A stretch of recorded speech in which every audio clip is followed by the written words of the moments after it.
into Roxborough State Park very slowly because it looks like we have some mule deer up here ahead of us.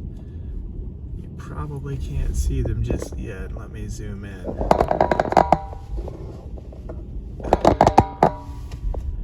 There they are. They're just crossing the street. One of them's got a big old rack.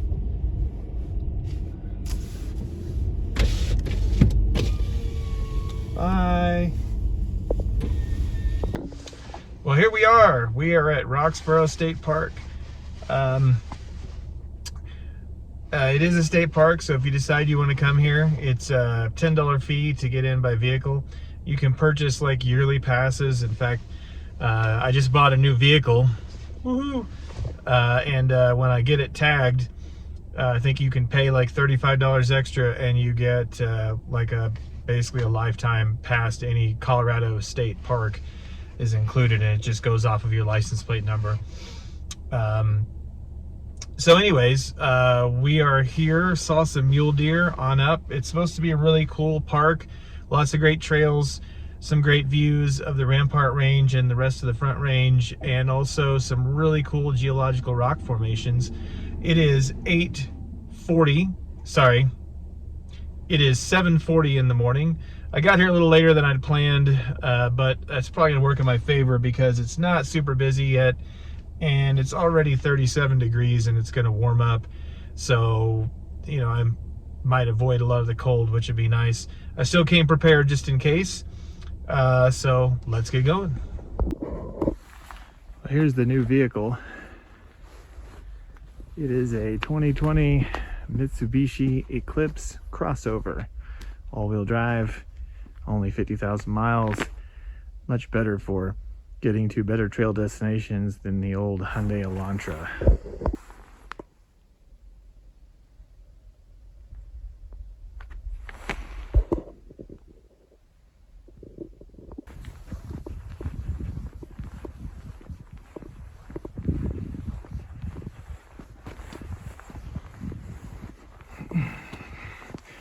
As you can see, this part of the park is well maintained. I have a concrete walkway and lights. People say this is kind of like a miniature version of Garden of the Gods. It's the same type of formations you see there, and also at Red Rocks. And this is the little visitor center. Super cool rock formations out here.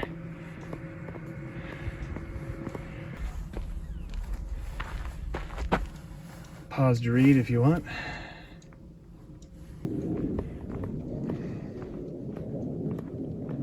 Just super neat.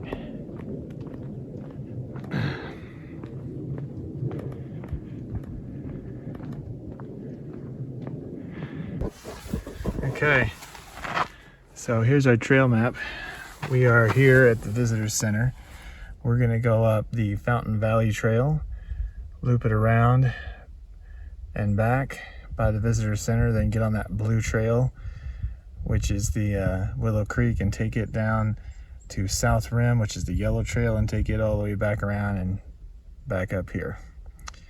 I figured it's around 5 or 6 miles total, and only about 500 feet of elevation gain total. So a little ways up the trail, we have the Fountain Valley Overlook Trail, 160 feet. I'm guessing they're saying it's a nice view up there, so let's go check it out.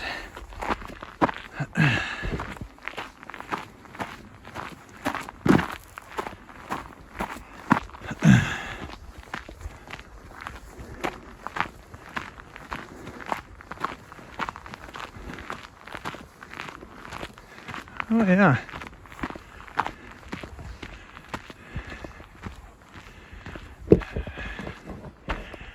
Oh, there's some nice private homes on the other side of the park. But yeah, just looking down the rock formations,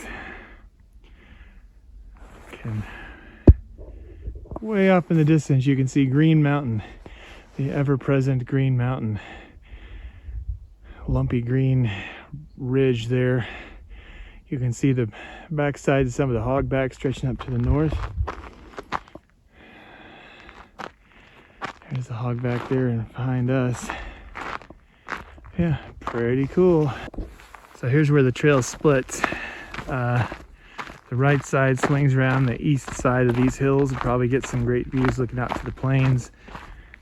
And the left, I think, goes up closer to these formations, but it loops back around, so you get to see both views eventually. Plus, somewhere over there, there's a scenic lookout you get to go up to. So I think I'm gonna go left. It's a shame I didn't get here sooner in the fall when there was still leaves on these trees. I bet with all the different colors, this would have been even more beautiful back in here, but it doesn't suck right now. Pretty cool. There's a couple of mule deer up there. Hi guys. They actually have some antlers. And they could hurt me. So I'm just gonna let them do their thing.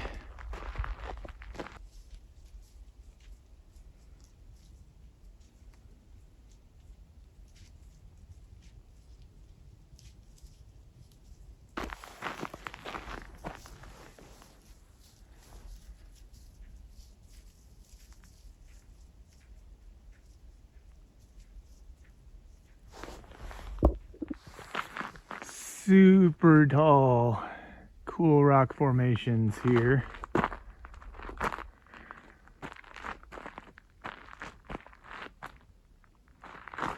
Again, I can only imagine how pretty this must be with fall colors on the leaves of all these trees that are dead now. So far this trail's been super easy. It's pretty much been flat or downhill most of the way on this trail. But I know there is some elevation gain, and I know for sure at some point on the east side of these ridges up ahead of me, we're going to have an opportunity to go up and get some pretty cool scenic vistas. Just so neat. All these rock formations I'm walking down in between. Heading north. It's actually a little creepy. It's all locked up, but they've got this thing set up like it's still in use. It may be, who knows, but that looks staged, but it's still pretty neat. Pretty sure all these doors are locked. Yeah. Okay, well, after checking out the old house, I'll walk by these old barns. And then, yeah, we're heading up a bit. So we'll see how that goes. And we are definitely heading up now. Very different from the first part of the trail. The sun is back behind the clouds. So it's cooled off a bit. And we're starting to get some views opening back up to the north. So we'll see what it's like up at the top here.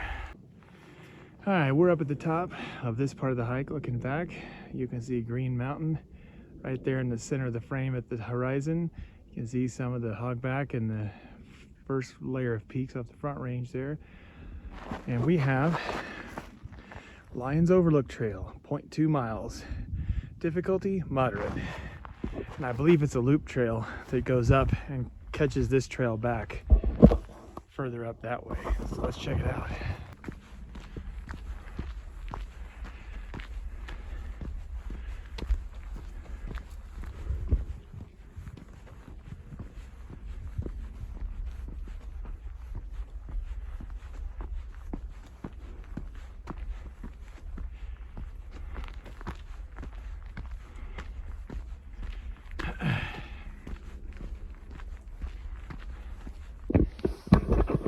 All right, I think we're almost there. We did a couple switchbacks, and now I think we're heading up to the top here.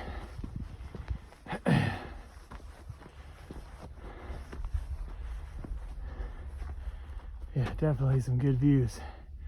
Looking all up that way.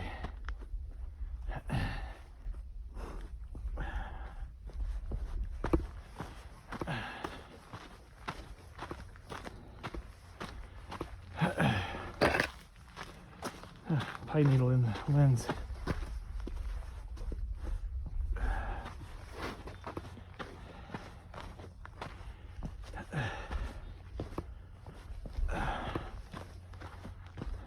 Here we are.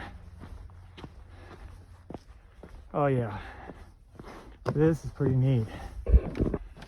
We're way up here. There's the trail down there, winding its way.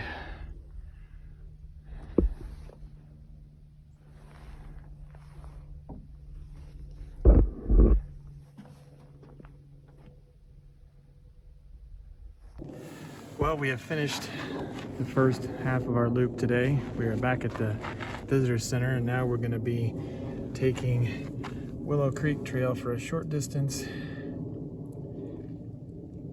and then we're going to take the South Rim Trail, which has a lot more elevation gain, but we'll see how it goes. Well, it's starting to get a little bit sunnier out, sort of. Sun's still behind the clouds, but it's getting warmer. This trail's really nice. Again, very peaceful. Got back in these trees here. But I know we're gonna go up some elevation gain. I think like 300 or 400 feet. So it'll be a little more challenging than that last half of our hike today. But I'm up for it. Also, the trail is getting way busier. I don't like it. That's why I'm the antisocial hiker. It's up here. I think I can see where we're headed over there. Some switchbacks going up that ridge. If so, that's definitely going to be tougher. Yeah, I'm pretty sure that up there is the South Rim. That's where we're headed to. I can't figure out if we're going to go up to the right and then come back down, because I do see a trail up there. That's the other side of the loop, because I know this thing loops around. Man, it sure is pretty back in here. As the views in this park just keep on giving. All right, we're at our junction here. So we can go left, and that will loop back and actually come back out to the parking area where I parked at, which is how we're going to get back eventually.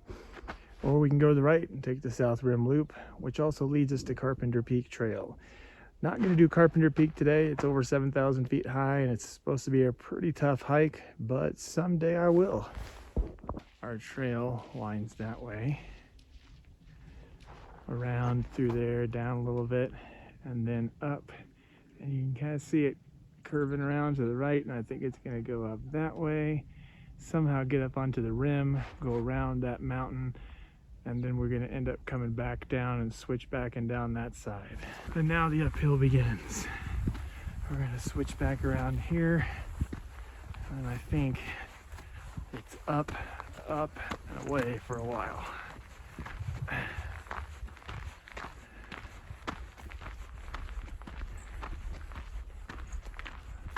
Wow, that's an interesting plant.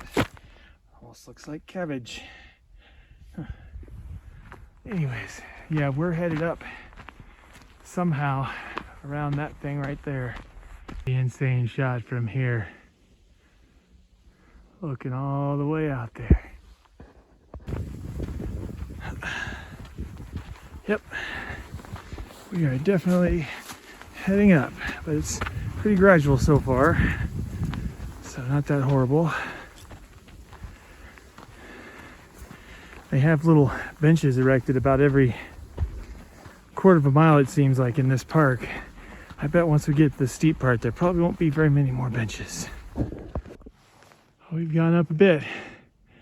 I think that high peak right there in the center frame, I think that is the summit of Carpenter Peak. We're not going up that high, but I think we are going up there. So we got a little ways further. Looks like it's gonna go through these trees and work its way up to that ridge. All right guys, my phone's about to die. I'm not sure why the battery drained so quickly. Maybe I just took a whole lot of footage, but I'm up here at the top of the ridge. I'm exasperated and worn out. But great view from up here. Well, unfortunately my battery died in my phone before I got up to the top of the South Rim loop, and I was able to get it to turn back on briefly, just so that I could get one picture from the summit. So here it is. Pretty nice. You can see the whole park just about. But yeah, that trail kicked my butt. It was a good next step. What I mean by that is, you know, last weekend I did a trail that was long. I did 7 miles, 3.5 in, 3.5 out, and but very, very little elevation gain, and it was a good test of endurance. And then the next day I only did 3 miles round trip up as high as I got on the side of Mount Falcon, but I gained over 800 feet of altitude, so a lot of altitude, short distance. This was a kind of a combo hike. It was a little bit of both. Right around 5 miles total hiking, and I think somewhere around 500 or 600 miles of elevation gain total between the two parts. It may even be more. I don't know. I'll check that when I get home, and I'll probably put a caption above my head if I'm wrong. But you know, it was cloudy, which was kind of a bummer. It's kind of chilly the whole day, so I was kind of mixing layers back and forth. But yeah, another one down. I hope you guys enjoyed it, and I'll see you next time.